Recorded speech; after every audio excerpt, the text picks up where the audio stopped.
Here we are, live here on Substack. Welcome. I'm Sandy Go with Memorable Connections and the SUPA Productions for legacy building and impact for generations to come. So I have with me Julz Vitality, and so she is a Dreamscape guide, part bestie and part therapist, and soulful strategy for those navigating quiet burnout, inner crossroads, or the need to simply pause. And so I'm sure that those words probably resonate with those that are listening today. So, Jules, take it away. Yes, I'm here. My phone is falling off, but I'm here. Yeah, we're trying to do this on mobile, guys, so hang on there. It's very different from Zoom. Yes, yeah. So bear with us. It says your internet connection. Something about the internet. Yeah, that's okay. Just ignore that. Okay, got it. All right. So Jules is impact. We'll just call her. Yeah, we're going to be talking about believing that you have an impact to make in the first place. Yeah, yeah, and everyone listening today, I know that you have you're seasoned professionals. You've got a lot of experience, a lot of wisdom to share. And so that's what we want to encourage you, that you you need to get out there and share it, and so we're love to facilitate bringing out, the stories and wisdom of you, and helping, you shine where you're being called. Jules has a lot of experience with working with individuals, whether it's for coaching, but she also is an expert with social media you know, and events, and helping individuals to get out there and reach those that they are called to serve. So yeah, so I'd love Yeah. Jules to share more about that, and how it's helping individuals to really recognize their gifts. There's so many that have so much to offer, and they don't even realize the gifts that they have, the strengths that they have that others don't, because it's natural to them. So maybe you can share how, you help them to recognize that, and the experiences that you had with individuals where they've struggled with that, or maybe you have your own story to share. Yeah, and you know what? Actually, surprisingly, a few days ago, I got together with girlfriends, and they were asking me to share some experience. And I said, okay, well, I have a story before that. So the experience was related to traveling. And I said, well, let me first tell you how I even started traveling. And I remembered how I met uh, a coach who was coaching women in retirement after losing a mate to find purpose in life. And I remember when I saw her and heard her introduction, I booked a call with her, even though I don't fit her avatar. But I was freshly divorced. I had freedom to be on my own. My ex spouse took the children into his primary custody, and I had a bit more freedom.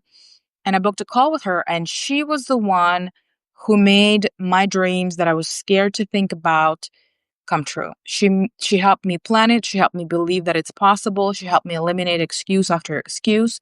She put the plan together. She enabled me to do this, and I am world traveler ever since. And I also teach others how to, you know, really like go after your dreams. So she probably doesn't even realize the impact she had on my life. And the trickling effect of how now my travel experiences that I merge with personal development, because travel is not just about seeing pretty places. Everything means something to you. You make a meaning out of these experiences. You find yourself, you grow, you learn how to deal with changes, with unpredictable situations, with delays, with cancellations, with people and cultures that you haven't previously been exposed to. So travel is really a kind of therapy, the way I see it. And she didn't even realize, I should definitely reach out to her and leave her a testimonial, that she had such a grand impact, literally pivoting my life probably 90 degrees from where I would have been going and being stuck. And, she probably didn't even intend to make that impact because, her niche was a little bit different. So I want to kind of put it out there to each one of the listeners and viewers to think about when you share your story, and if I may rephrase that, to share your wisdom and your experience, you may be helping someone who you'll never find out how it affected their life. But so often do we hear from these people who've had this kind of impact in their lives, is it was this one person, this one podcast, this one story, this one advice, right? So I encourage you to step into that. Embrace it, own it, that just your personal life, your experiences, your wisdom are so valuable that even if it's not going to be tomorrow, these videos and the videos, memoirs, Sandy is permanentalizing, making them evergreen, may be found months, years, or decades later. Sometimes I dig out videos that were recorded over 10 years ago on YouTube, right? And maybe they don't have a lot of views, but maybe I watched that video and it made an impact in my life, right? So imagine you leaving digital footprint. Maybe it's like a message in the bottle, right? You throw it in the ocean and somebody finds it, who knows how long later, and it makes a huge impact in their life, even if it's a tiny impact, even if it's making them feel like they were not alone or that somebody else has gone through the same thing. That alone is so valuable that you can't pay for it. You can't find a therapist to tell you, I've been through the same thing, or I felt as scrappy as you do, right? They're going to be like, oh, how does that make you feel, right? So it's so important for us to share the raw emotions and feelings and the rough times, and the yucky stuff that we've gone through, because that is what we need the most help with when we're feeling down, when we're going through rough patches. Mhm. Yeah, exactly. I just heard Dr. David Jeremiah talk about the same thing. He mentioned that it wasn't until he had cancer himself personally that all of a sudden he just hit a different level of sensitivity for others and what they're feeling. And that just, goes across any of our hard experiences. All of a sudden we have our eyes are open to that sensitivity. And um yeah, so it's actually amazing and beautiful how everything has a purpose, even our hard times. Oh, absolutely. Our hard times are gold. Really, how one overcomes those hard times can create a foundation or give an extra couple of bricks to build the foundation for someone else. I have so many tools in my disposal now. Had I had these tools when I was in my 20s or 30s, I would be in a completely different place. It is my journey. I had to make mistakes to learn.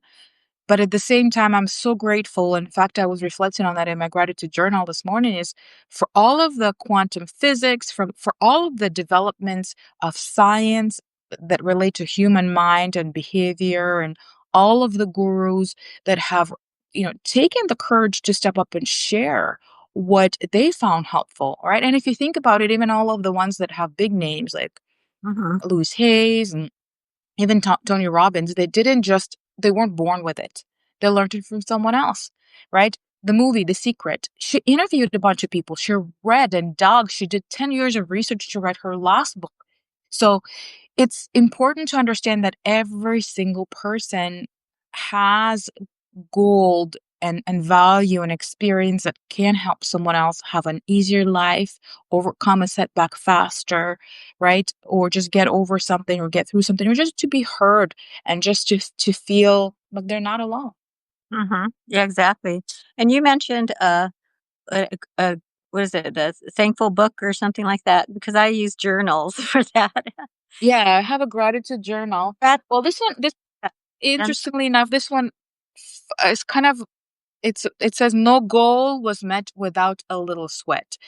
But it really is a gentle reminder to, first of all, be grateful for have, and then to stretch yourselves a little bit further. What do you want to do today? Set a little tiny goal, or just like intention. Set an intention, but move in a certain direction where you want to go. And I believe also that sharing stories or wisdom helps us as well, because it gives us hope. Oh, let's say I want to be an artist, let's just say, right? And well, how does somebody get out of their mainstream career, maybe as a technical person, and become an artist? Well, we'll learn from somebody who's done it. What steps did they take? How did they overcome disbelief, self-doubt, the fact that maybe they were older in life, right? Like all these things, somebody's done it. And we can go find that information. And the beauty of today is all these videos and recordings are searchable, right? We can find these memoirs and experiences, and we can go, well, if they've done it, I can do it. That's right. That's right. Yes. And I think that also and I'm encouraging those that are listening is because you and I and others that are in our community are, we have a lot of connections. And so beyond us, we have, the network connections, we have affiliates, we have, those that associates. We've got a lot of connections. So, I'm always saying that if we can't help you, we know someone that can. And one thing leads to another. So even if it's, just get a little speck of, oh my God, feeling an urgency, this, I got to do something about it, then I really encourage you to take that first step, because that's where it all begins, with these little steps and these, one connection to another. But, and Yeah, I know we discussed earlier today is that it applies to all generations. It has a slightly different purpose for those of us who are younger, offloading and sharing what we know. But those of us who are older and want to leave a legacy, want to leave memories, and what traditionally would be done through a written memoir or autobiography. Cindy's now helping people record this and make videos and articles from this information and from the wisdom. And we can literally enrich the legacy from the family, instead of having maybe slides or paper photo albums. Now you can have a video yeah. recording your life story. How amazing is that with the technology these days? It is quite amazing, yeah. And then if you're thinking, "Oh, life story, oh my gosh, where do I start?" Just start with, okay, food, what's going on in the kitchen? How did you come up with, the meals that you have? What did family time look like? Or for recreation, what did you do for that and why? Or, even your work experiences, where that began, whether, starting from your education or, afterwards. The most impactful was after their few jobs that they had, and they realized that just wasn't a good fit for them. And so, how did that happen? There's a lot of wealth of wisdom that the next generation can gain from what you're taking for granted. So that's Yeah, and add dimension to it, because I think a lot of us, to a degree, live in the moment, in the present. So if we get to know someone today, that's who we take them as. But the older the person, the more you can uncover and undig, and sometimes have the most fascinating pasts. huh? And sometimes it even involves war, or a generation that maybe very little about. And you and I were talking in 1912. Like digging deep, and having a gift to ask right questions as you do, asking people to remember back in the day, and how was life back then, and how what you did today was back then, and then how did life change for you? What did you have to go through? Those things are enriching. They create dimension and richness to life, to Huh? human experience. Yeah, it is, and you have an experience that no one else has. So there's no comparisons, and that's one thing. There's no room for the comparisons, because it's your story, and You're the only one that could tell it. And just like your services, whether you're in business, you're the only one that can serve in the way that you do. And so that's, something that we celebrate also. But yeah, so it's just starts with just taking the first steps. Um, we mentioned journals, and I think that's really valuable of starting to write down the things that you'd like to share. Some um, just anything that comes to mind. Don't over analyze. Don't try to review it too much right now. Just write down the key words that come to your mind, people that come to your mind, what kind of impact you want to make. Think forward to, at the end of life, what do you want people to remember about you? And after you're gone, what do they want? What do you want them to remember you about? And this is the opportunity to share what you want, your story. What story do you want Yeah, and to? yeah, and often sometimes really remembering the rough times you've gone through, because often after we solve an issue, it's gone. Like, let's say we were sick and we've, gotten better, we don't think about it, right? But what did you do? What steps did you take to maybe overcome an illness or a divorce or an infidelity or a death or whatever difficulty? It could be a tiny thing, could be, you got kicked out of your apartment or whatever it is, and often you're okay now, so you're like, "Phew, I can relax and I have nothing to share." Well, I'm sure everybody has a Right. story to tell, right?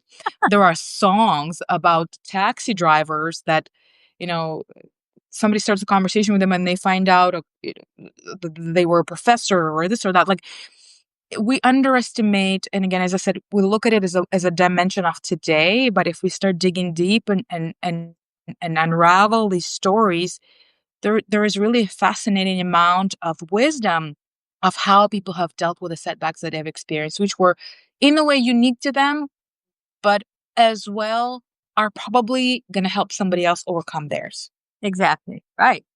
Right. And then if you know, look at the most famous whatever person, whatever, and really look back into their history and what their experiences are.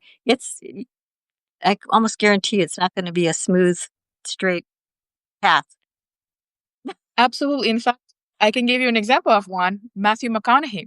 I heard his interview and he said he was journaling for years and then they were moving and he wanted to get rid of the boxes of journals. And his wife said, "No, you're not doing that. You're going to write a book from that."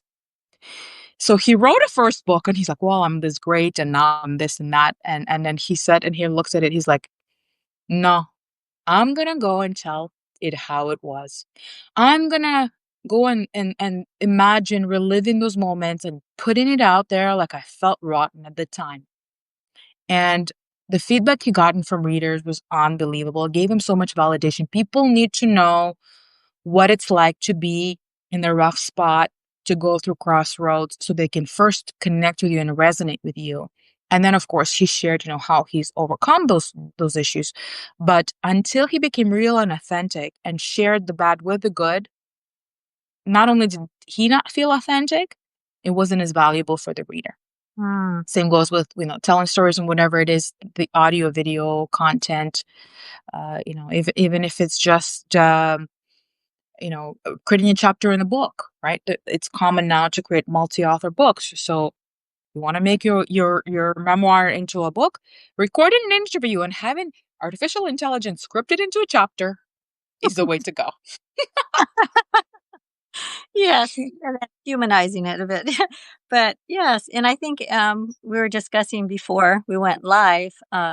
I was just giving an examples of some of the interviews I have done with some friends that had terminal illness, and they're not with us now, but their families so value the interviews that I had with them, and one of them didn't even know I interviewed their mom until afterwards, and it was such a treasure. They couldn't thank me enough, but I was just doing it because I knew that she had a lot of value and stories and she overcame so much.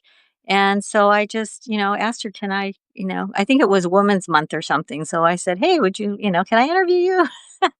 And so she shared about, how she, unfortunately, was a single mom and then how she raised, uh, 4 children on her own and, started with just, no business. She didn't like even, um, math, but somehow she ended up in a bank, and then because of her good work and you got promoted and eventually she was a manager, and anyway, it was just like story after story. And then also, I asked her, what do you want people to remember you about? And so she was able to share that. And so now their children had the opportunity to see her in a whole different light with a deeper appreciation and you know, and out of, seeing their mom being interviewed. But these are, just examples of what we can do and capture. And it's a forever treasure that's actually priceless. That's the word that they put on it. Yeah, absolutely. And, often we feel alone when we're going through hard times, but when we listen to these or watch them or read them, when somebody shares their life experience and we go, oh, I'm not the only one, somebody else has gone through this, and they've overcome it, and maybe I can pick up a couple of tips of how they've done it, or just the confidence and the fact that it's possible to move through an issue. I think that is more valuable than therapy, Hmm. because in therapy it's solutionizing, it's maybe digging to find a root cause. But what listening to somebody else going through the same thing or similar thing does to you or for you is, first of all, it validates you that you're not the only one, that it does happen to people, and sometimes without them wanting to. Like they've ended up in a situation that maybe they shocked them, or they never expected to be in their life, such as unexpected events or circumstances. And then not only does it validate you, it gives you hope that you can get through it, and it gives you ideas of what you can do, how you can get help. Often, podcasts and articles like that, they maybe give you a name. Maybe you can get a hold of someone if you are able to find some threads and help through there. But it's really a life tool that's often underestimated, and as I mentioned, it provides angles of healing that therapy cannot. Oh, you definitely. I mean, stories and history have been. We should know that they're very valuable. I mean, the Bible is full of stories for us to learn from, like real life examples of, okay, this is the struggles that they went to, and this is how, God worked through that. And it's the same God yesterday, today, and forever. And so he's working today in crazy ways. But everyone's got, a lot to offer. I really want to start interviewing my husband. So he's got a lot of um, exact, um, experiences from working on the farm when he was a little boy, and then helping flip houses with his dad even at what 12 years old or so, and now he's in construction, and you just see those skills coming through. And at the same time, he's worked with a paleontologist that was our neighbor, and went to Dubai to put together the first dinosaur out there. And but most people wouldn't know that unless you share the story. Right? And it could be, an not an extraordinary person at first sight, right? An Right. ordinary human being. And when you start asking the right questions and getting them to open up and asking them to dig deeper, or, well, why? Well, what happened before that? Or what made you do that? People, they go into this different dimension. And often, like, I've also interviewed people, I have a channel on the podcast, and often at the end, they just they're surprised of what came out of them. Mhm. They go, "Thank you for asking me those questions. Those were really good questions. I never thought of this." Right? So it's actually a very medicinal and therapeutic experience to be interviewed, because Mhm. it's often things that you, or angles that you don't think about. I just was interviewed for a summit that was recorded, and the question the host asked me, I was like, I'm an interviewer, professional question asker. Those questions, like, some of them made me pause and go, how would I answer that? Like, it really, like, worked with twisted my mind. So it's incredible how being interviewed can be a healing experience. So if nothing else, just the value of unraveling your own story in front of at least a host and potentially an audience. And again, it's up to you. You can make it private. You can make it anonymous. You Mhm. don't have to be on camera. You don't have to share your name, but the value of what you share can still be transmitted to others.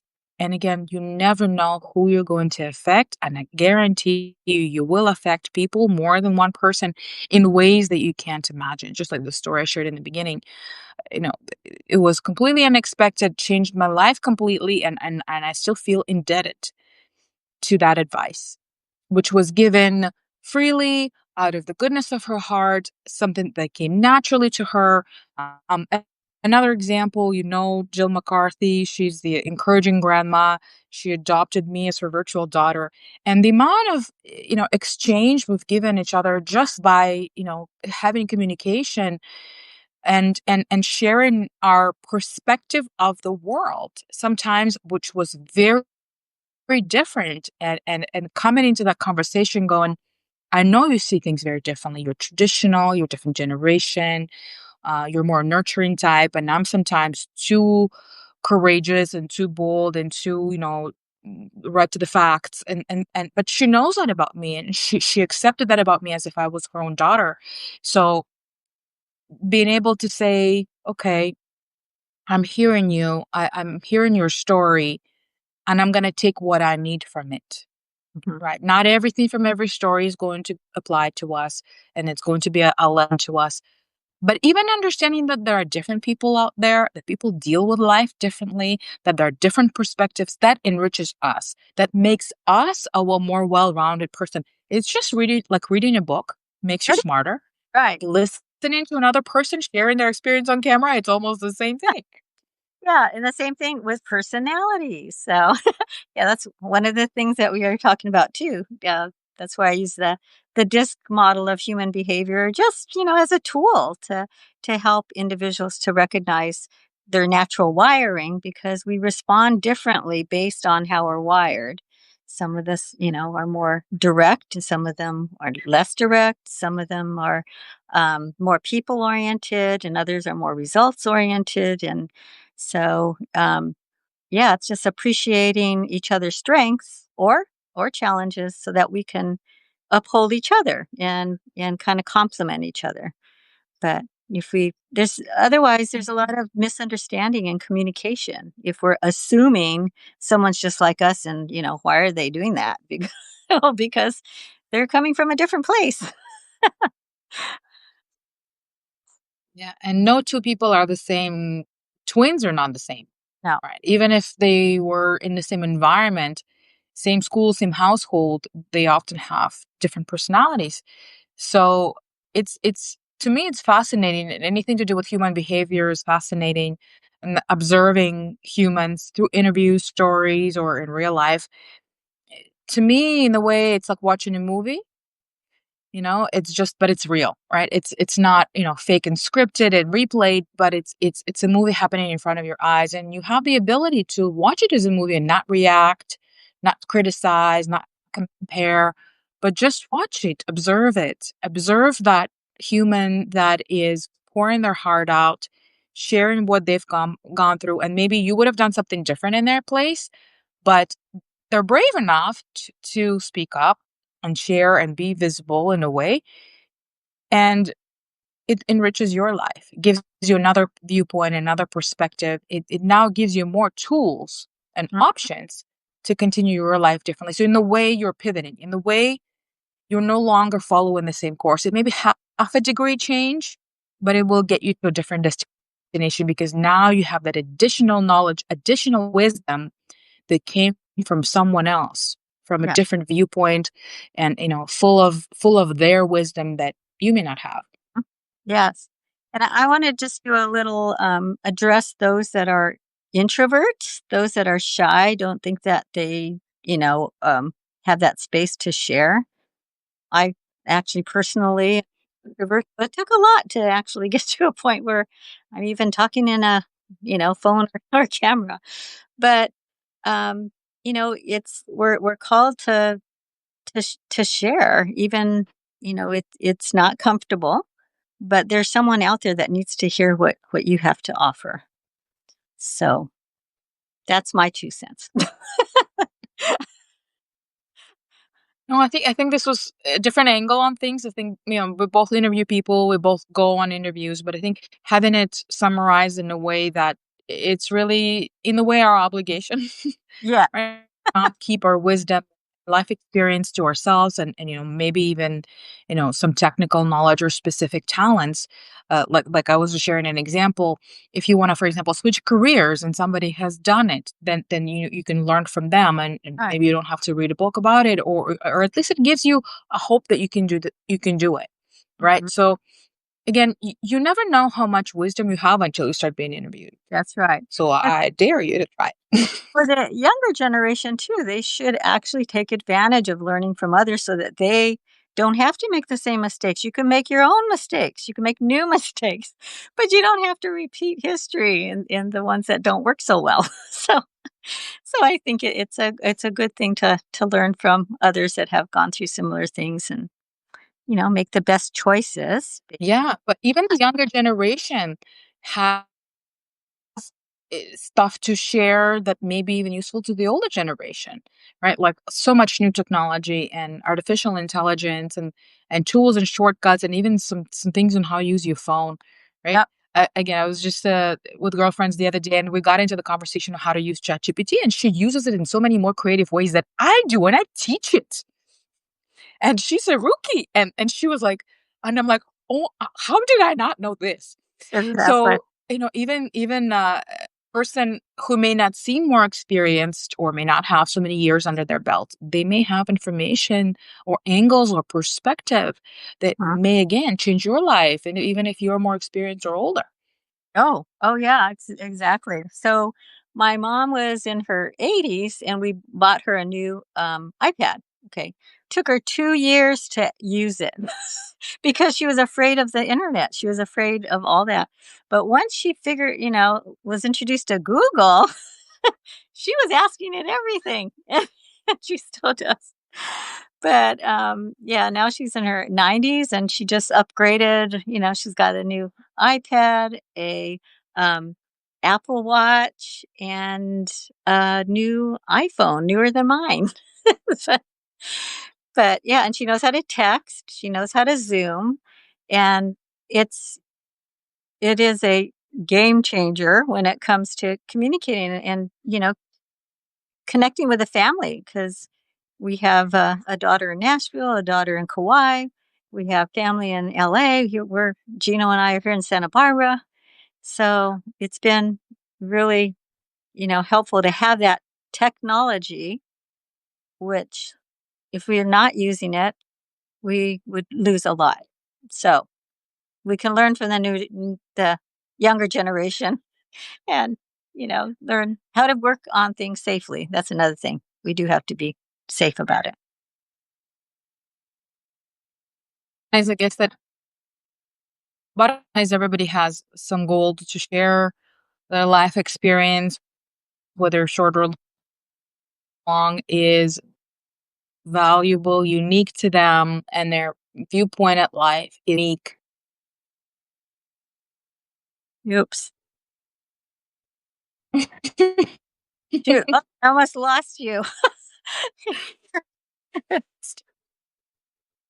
Your Yeah, internet. I don't know what happened. Well, a glitch of internet. Mm, We are a long distance of hours in the time zones.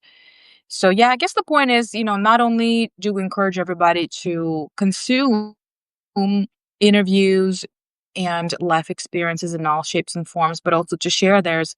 Maybe start small, maybe start journaling, blogging, sharing with someone, just typing it up, right? And then once you get braver, reach out to Sandy, get onto podcasts, get interviewed. There's lots of podcasts that are done by, you know, um, what do you call it? I shouldn't use the word amateurs, but I mean they're not done for profit. They're just done to share a message. So if you find a topic that resonates with you, you can ask if you can be a guest. mhm. Yep. That sounds good. And actually, I'm gonna have another, live, uh, event on Wednesday, August 13th, so if you're interested, do, follow me, and I will share that information later. Do you have any last words for everyone, Jules? Well, I How they know that one of the also points we brought up is and also how they can connect with you. yeah, absolutely. Well, I'm also on Substack. You can look me up either under my name, Jules Vitality, or as Positive Impact TV. And I started a blog as well on a different platform. So the platform where I can be a bit more in charge. And I just created a gift, a set. I call it a stack because it's called Refuge to Revival. It's for anybody who's going through moments of doubt, a setback, a crossroad, and it takes courage for us to get through those moments and not be, you know, completely down on ourselves. So if you want to grab this stack, we're probably going to tag it somehow to the description. But it's basically several beautifully designed screensavers for your phone so that the tool we have on our hands the most can be our reminder that better times are ahead. It has 7 days of prompts to look at either on your phone or through journal, whichever way you like, and also my affirmation audio videos that I have on YouTube to help you, encourage you in a times of feeling down. So I encourage everybody to grab that and keep it, even or share it with somebody who maybe is going through hard times. And sometimes we don't want to talk to anyone about it. Sometimes we don't want to share it, but I also offer incognito support, through messaging or voice notes. So look into that if you know someone who doesn't want to share with a friend or go to therapy, and if they just need help to get through the hump. That's my offer to you guys. Right. Okay. Well, thank you everyone for joining us, and I'm sure we'll be on together again soon. All right. All right. Thanks. Absolutely.